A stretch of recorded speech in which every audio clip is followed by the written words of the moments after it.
Salut, c'est Marco de Top 4 Phone. Aujourd'hui, vidéo de déballage d'un mobile, et pas n'importe lequel, et plus précisément d'ailleurs d'un smartphone, de la marque CAT. CAT, cette fameuse marque que l'on connaît notamment pour ses engins de chantier, Caterpillar, pour le repréciser, bulldozer, tracteur, donc des gros engins de chantier. CAT que l'on connaît aussi pour les chaussures, tout simplement les CAT, qui ont eu et qui ont encore un succès. Ça fait une vingtaine d'années, je crois qu'elles existent et elles continuent à exister. Donc c'est une marque qui a son succès, y compris en chaussures, c'est assez particulier. Et c'est une marque que l'on retrouve bien désormais sur le marché de la téléphonie mobile, notamment puisqu'elle est opérée sous licence de marque par une marque qui s'appelle Bullitt Mobile, qui fait des fameux téléphones, ces fameux téléphones, et notamment le 4B15.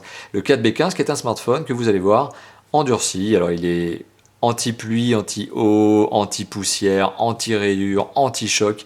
Il est résistant et c'est vraiment l'expression même du téléphone résistant. On n'est pas là sur un téléphone qui est juste traité pour être rigide et autres. On est sur un téléphone qui est fait pour résister à la chute, résister pour être résistant au coup, pour résister à la pluie et même à l'immersion dans l'eau pendant 30 minutes. Bon, trêve de blabla, on va faire le petit tour de la boîte en elle-même. Alors vous allez voir, on respecte les codes ici 4. On est sur du jaune avec le logo 4 en face avant. C'est très épuré comme boîte. On retrouve un visuel du mobile. Un autre visuel du mobile, bon, quelques logos, des certifications, il n'y a pas de spec, il n'y a pas de spec sur la boîte, et je reviendrai sur les specs notamment lors du test, tout simplement, puisque là, je vous rappelle, on est sur le déballage. Alors la boîte, elle s'ouvre assez facilement, elle est sous forme de couvercle, tout simplement. À l'intérieur, on retrouve le 4B15, et bien qui présente très bien. Qui présente très bien pour un téléphone qui est donc un téléphone endurci, résistant à la chute, résistant au choc, à la flotte, résistant à la poussière, résistant à tout. Il a même une vie de Corning Gorilla pour résister à la rayure. Et ben ce téléphone, je le trouve pas moche. Alors, il a un design, c'est clair, c'est pas le design hyper fashion de certains téléphones sud-coréens, ok, mais d'un autre côté, il est pas en plastique, c'est du... Enfin, si, il est en plastique, mais pas de partout, il y a du caoutchouc sur les côtés pour amortir, de l'aluminium, c'est bien fait, c'est bien fait. C'est bien fait, et moi je le trouve dans son style, c'est assez bizarre ce que je vais dire, mais je le trouve dans son style plutôt élégant. Il est beau, mais dans sa catégorie, dans la catégorie des téléphones endurcis, on voit qu'il y a du souci de détail, on voit que la plaque aluminium, vous voyez, qui est sur le côté notamment ici, eh bien elle est vissée avec voilà, des vis assez spécifiques. D'ailleurs, vous n'allez pas pouvoir les dévisser comme ça, c'est des trucs un peu particuliers. Je me demande même si c'est pas plutôt rifté, mais bon, c'est un choix. C'est bien fait, voilà, c'est vraiment bien fait, ça présente bien. Voilà, donc c'est un téléphone qui présente bien et qui est un téléphone donc résistant IP67.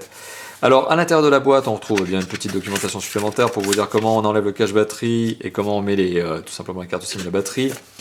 On retrouve une petite mousse, un petit socle sur lequel est posé le téléphone. Une petite documentation qui, petite parenthèse, reprend la forme du mobile en lui-même et vous donne tout simplement des petites informations complémentaires sur la manipulation du mobile. Voilà, les petites fonctionnalités, les boutons, à quoi servent-ils. Bon, une doc de base, c'est un guide de démarrage rapide qui d'ailleurs, comme je l'ai évoqué il y a quelques instants, reprend la forme du mobile en lui-même. C'est rigolo. Voilà. À l'intérieur, on retrouve une batterie, forcément la batterie du mobile que vous allez pouvoir placer à l'intérieur du mobile. Je crois que ça va de soi. Une batterie, donc qui est une batterie que je vais vous montrer, un modèle B10, petit focus de la caméra, B10-2, 2000 mAh. Sur un téléphone de cette catégorie, on n'en entend pas moins. C'est vrai que 2000 mAh, c'est pas mal. Il n'est pas doté d'un écran de 5 pouces. 2000 mAh, c'est pas mal. Voilà, ça laisse présager d'une bonne autonomie.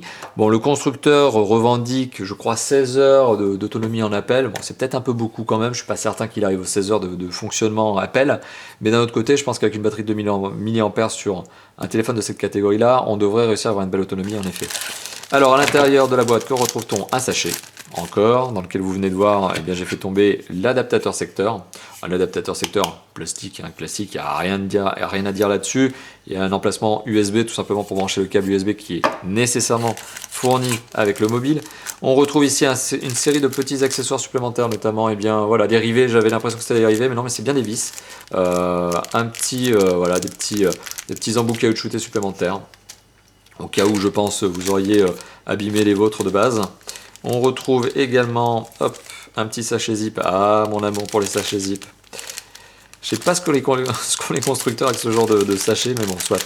Alors, le petit sachet zip, à l'intérieur duquel on retrouve le kit piéton avec des plastiques, donc des écouteurs en plastique bien durs, bien bruts. Je le rappelle, on est sur la marque 4, donc c'est assez fidèle à la marque, c'est-à-dire du matos un peu dur, un peu brut, avec le jack 3.5 qui va au bout et l'entrée micro tout simplement ici avec le bouton raccrocher décrocher. Ok. Que retrouve-t-on d'autre? On retrouve un autre sachet, hop, qui pour le coup lui n'est pas en zip, hop, qui est collé, et donc qui présente tout simplement, enfin en tout cas qui contenait le câble USB, micro USB. Donc petit récapitulatif de ce que l'on retrouve dans cette boîte. On retrouve le câble USB, micro USB, l'adaptateur secteur, forcément ça vous permettra de recharger le téléphone, c'est quand même pas mal. Le kit piéton, c'est une obligation, hein, je le rappelle, c'est pas un cadeau plus de la part du constructeur, c'est une obligation qu'il a de vous donner ce genre d'accessoires lorsqu'il commercialise en Europe. On retrouve également une série de petits accessoires supplémentaires probablement destinés à permettre de changer voilà, les petits rivets et autres qui pourraient s'abîmer avec le temps. Le guide de démarrage rapide, mon petite note, je vous l'ai évoqué déjà 2 fois, mais là c'est la 3e fois que je le dis, effectivement qui reprend la forme du mobile. Une batterie de 2000 mAh, modèle B10-2, et donc le fameux B15, un téléphone qui est donc normé, hop, j'essaie de jongler avec les reflets, qui est donc normé, vous le voyez, IP67, résistant à la poussière, résistant à l'eau, résistant aux rayures, résistant au choc, résistant à pas mal de choses au final, résistant même aux variations de température fortes. Alors d'un autre côté, je vous conseille d'éviter de le mettre dans un micro-ondes pour voir si ça résiste. Ça va pas être le cas, voilà, mais en tout cas, ça résiste effectivement aux variations de température. Voilà. Bah c'est tout ce que j'ai à dire sur ce téléphone pour la vidéo de déballage avant la vidéo de test qui arrivera naturellement d'ici quelques jours, voire tout au plus quelques petites semaines. Merci d'avoir visionné cette vidéo, à bientôt, ciao ciao.